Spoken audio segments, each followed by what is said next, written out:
grab some tea, and let's go down the stories of my life. Lord, that sounds like a Nabel Mutua reference. But yeah, the stories of my career life. Hello, citizens of YouTube. My name is Florence, and welcome back to Zillennial Life Crisis. Today's video is going to be another one in my career series, and I have my notes. Today, I'll be going over my biggest career/interview mistakes and the lessons I've learned from all those mistakes. So without further ado, let's dive right into the video. This one is gonna be a bit more chill and sort of a story time chit chat video. So yeah, let's do this. Let's do this.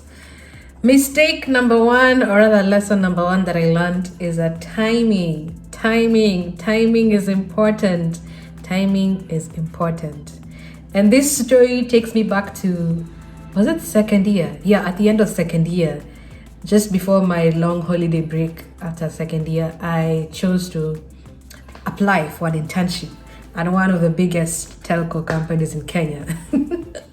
It was a very exciting internship. It was like a tech internship, and it was probably one of the only available tech internships in Kenya. So I was pretty stoked. So I applied, I got called back for the tests. I think there's like an exam we had to do. I passed that. Then we had like interviews. I passed that as well. But by the time we were done with the whole interview loop, like between doing the tests and the interviews and then background checks where we had to submit 1 million documents, by the time we were done with all that, my long holiday was over. And it was time to go back to school. And as you can imagine, I passed my interviews, but I could not do the internship because I had to go back to school. And I remember feeling horrible about it because that would have been like an opportunity of a lifetime. So I remember writing to them and asking them like whether we can, if there's something we can do about it, maybe push back my dates or something of the sort.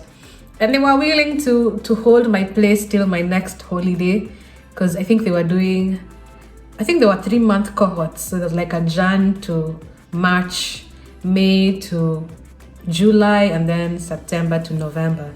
So yeah, I had qualified for the September to November one, but I had to go back to school for my third year, first semester. So they were like, yeah, we can hold place for you. You won't have to re-interview again, blah, blah, blah, blah. So they held place for me for the Jan to March, and then they reached out to me in Jan and they're like, oh yeah, so the next cohort is about to join the internship. And I'm like, not yet, I'm still doing my second semester. So they were supposed to hold place till like May the following year. But I feel like I was asking for too much. I should just have known. I should have anticipated that it probably will not work out. So in May, when I reached out, and this now was third year long holiday, when we were actually supposed to do our internship, like not as mandatory to do an internship in that long holiday, they never got back to me. So I had to figure out a different internship scenario. And actually, I think at the end of August again, I applied for the same internship again, but now for the September cohort after we were told that our university was going to go on strike and we would be, out of school probably till the following year. So I didn't want us to stay at home and do nothing. So again, I applied. The whole thing went all the way till background checks. And then I think this now was around November. By now, I think the cohorts had just gotten mixed up and it was just a hot mess. But I remember at this point, again, I had to go back to school. And I had qualified for the internship. These were my first job applications, by the way. These were my first job applications. Like real jobs in a huge company. And I messed them up because of timing. Those would have been 2 internships on my CV with a very reputable company that I would have gained like super world-class experience. But yeah, I blew it because of timing. So yeah, learn from my mistakes. Timing is important. Like plan.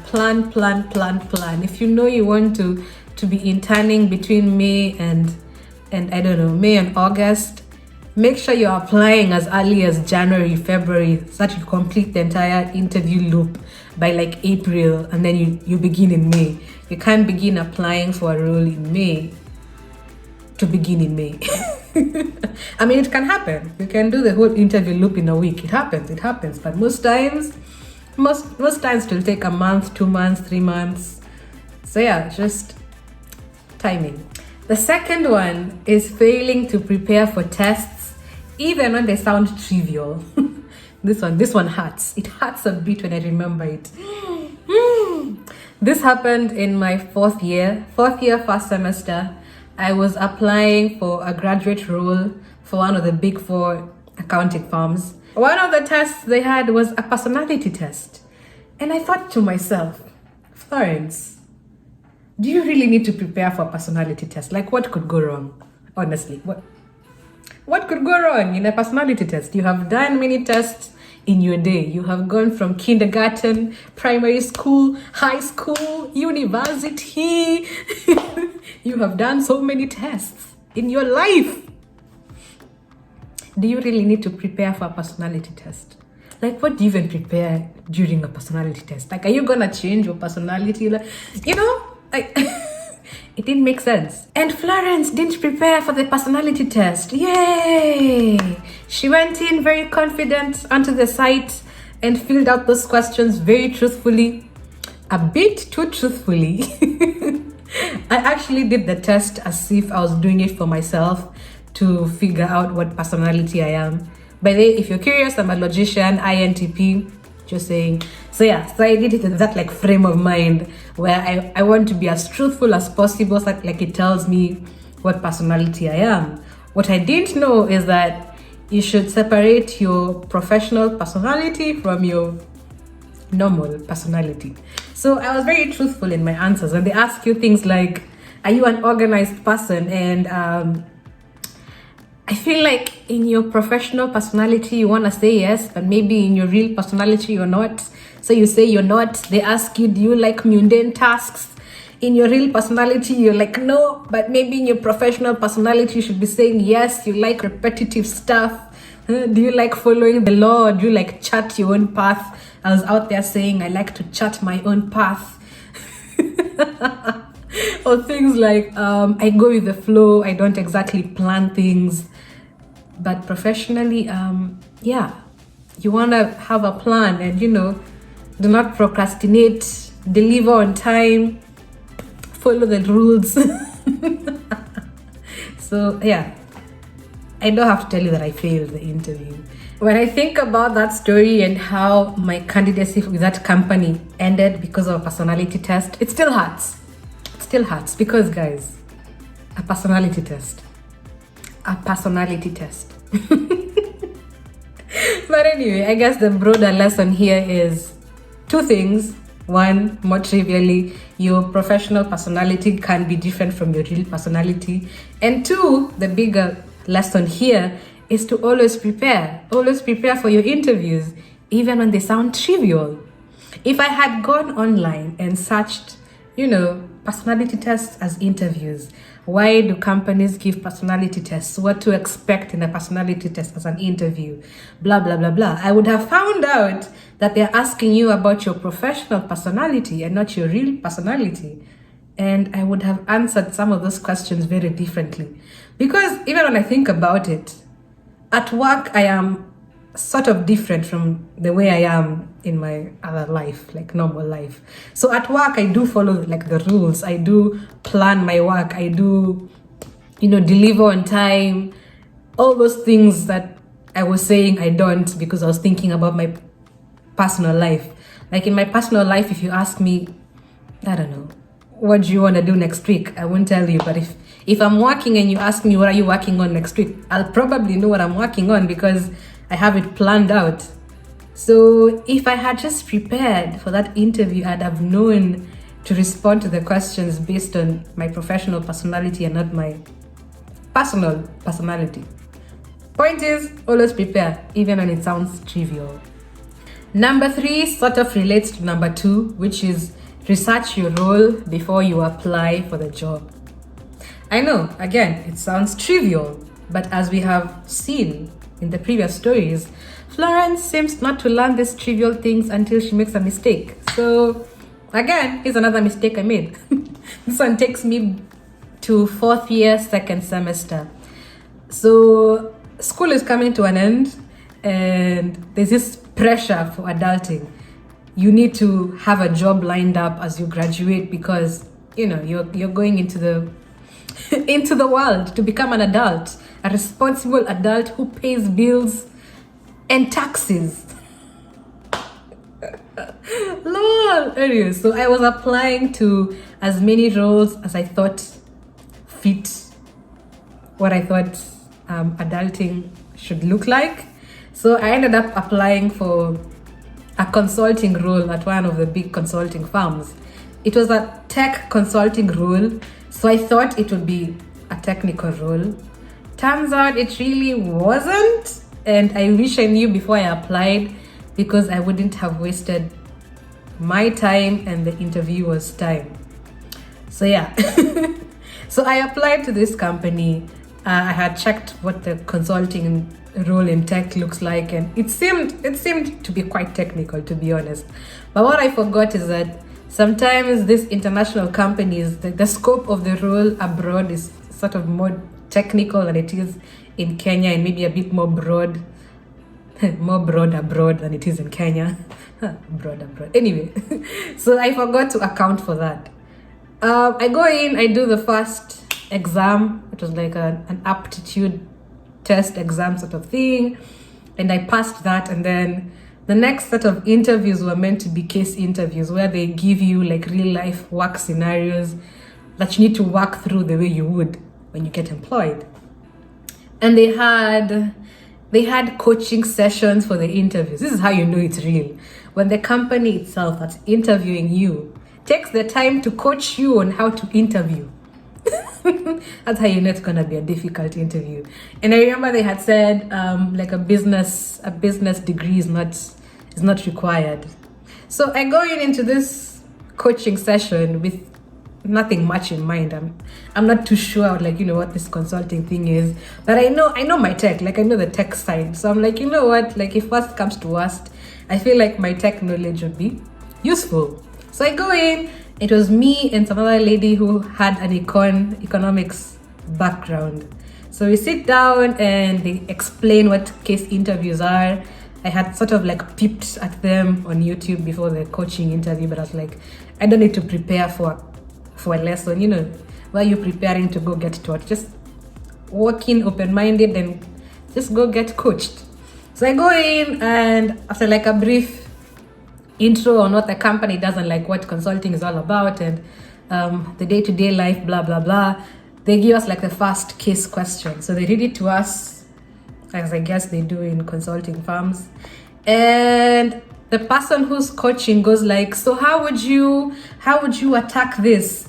So in my head I'm thinking maybe think about how tech would solve that problem that they've given you. And the other lady goes like, I would split the issues into macroeconomic and microeconomic factors. And I'm just like, and I could see the person who was coaching light up, and she's like, yes, and she begins writing on the board, macroeconomic factors, microeconomic factors. Okay, yeah, let's list some, blah, blah, blah, blah. And I'm like, whoa. In uni, I only did one econ class, and it was elements of basic economics. So I was there seated trying to remember, what was microeconomics again? What was macroeconomics again? Wait, what is going on in this room? And they went down a rabbit hole. And yeah, it just got deep into economics things. Even if they had said, a business degree is not mandatory. I think that's a bit misleading, because a business degree definitely helps in that field. And I felt so lost, but I immediately knew I was in the wrong role. I was so lost that I knew if this was like going to be my day-to-day life, it just wouldn't work. Like, It just wouldn't work. So I went back home and I questioned like a lot of things. I'm like, do I really want to push through with this interview and like, study and give it my all, and then, I don't know, give the role a try on the off chance that I actually passed the interview, which by the way, I didn't think I was going to pass that interview. In fact, I remember they gave us like a cheat sheet with like a cheat sheet to prepare for the interview. It had a bunch of formulas, and to me, it didn't look like a cheat sheet. It just looked like stuff that reminds me of all the things I don't know. Can you imagine if someone gave you like a cheat sheet of math formulas and you've never taken a math class? You're just like, okay, so what's this formula? What is it even saying? What are all these letters? What do they mean? Oh man, it was horrible.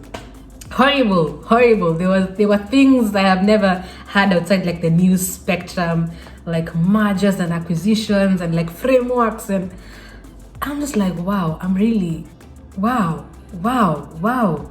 I should have done a bit more reading about this role before I applied, because now I am 100% sure I wouldn't fit in. Even on the off chance that I actually passed this interview, I wouldn't fit in. And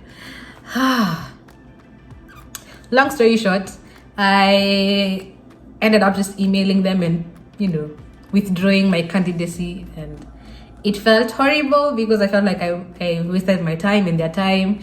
And if I had just researched the role in depth, a bit more in depth than I had done prior to all this, I wouldn't have applied for the role, and I wouldn't have put everyone through all that. So yeah, that's number 3.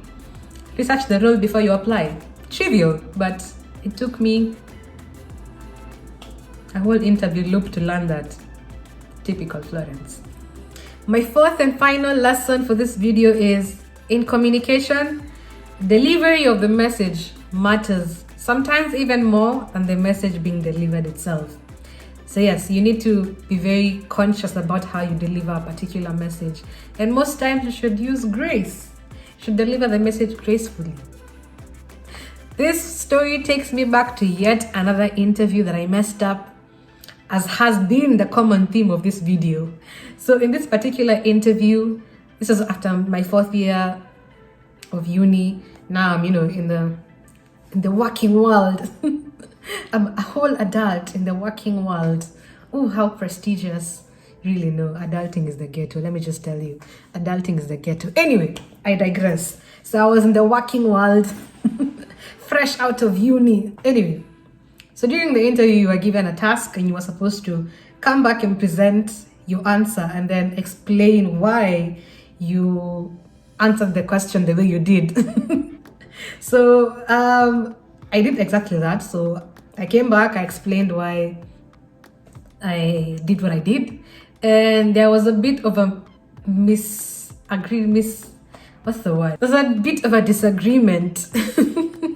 That's the word, not misagreement. Disagreement on one of my answers, and there's like a bit of back and forth between me and the interviewer.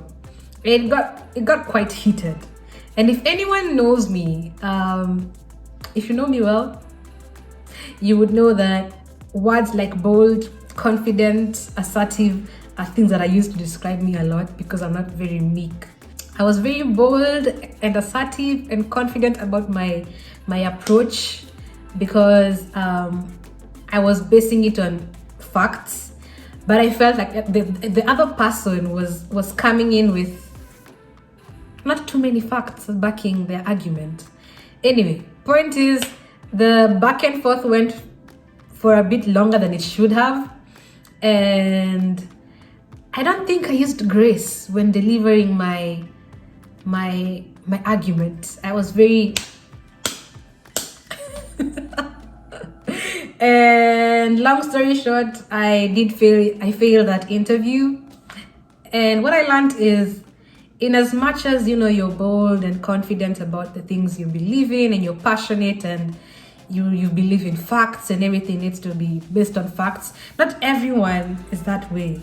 Some people care more about how you make them feel. Some people care more about, there's like different ways of looking at one thing. Your view is not the, your view is not the only view. There's many other views, and even if you disagree, you can disagree gracefully. So yes, when you're communicating, the way you deliver the message is sometimes more important than what the message itself is. So in this one, I failed because my delivery was a bit too bold, a bit too assertive, a bit too confident, a bit too much. Should have been a bit more graceful, toned down, level-headed, cool-headed, but I didn't. I was triggered, and I should have caught myself, paused, deep breaths in, deep breaths out. But I did, and that cost me another job. So now I know in such situations, whether it's professional or like, arguments with your friends or like relationships, etc.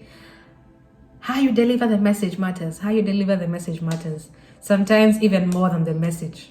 A quick recap of the lessons from my many failures. One, timing is important. Timing is key. Timing. Number two, always prepare for your interviews, even when they sound trivial. Number three, always research the role that you're applying for before you apply for it. And number four, in communication, sometimes the delivery of the message is more important, or just as important as the message itself. You need to deliver the message with grace. Be graceful. So yeah, those are the 4 things I have learned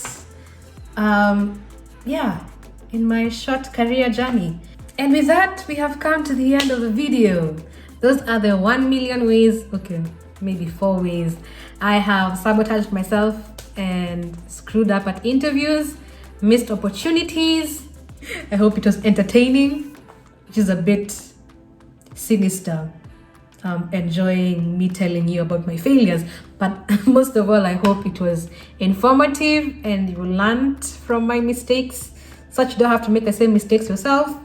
Yeah, that's it. Thank you for watching. If you enjoyed this video, like, comment, share, subscribe, leave your own lessons in the comment section, and until next time, bye.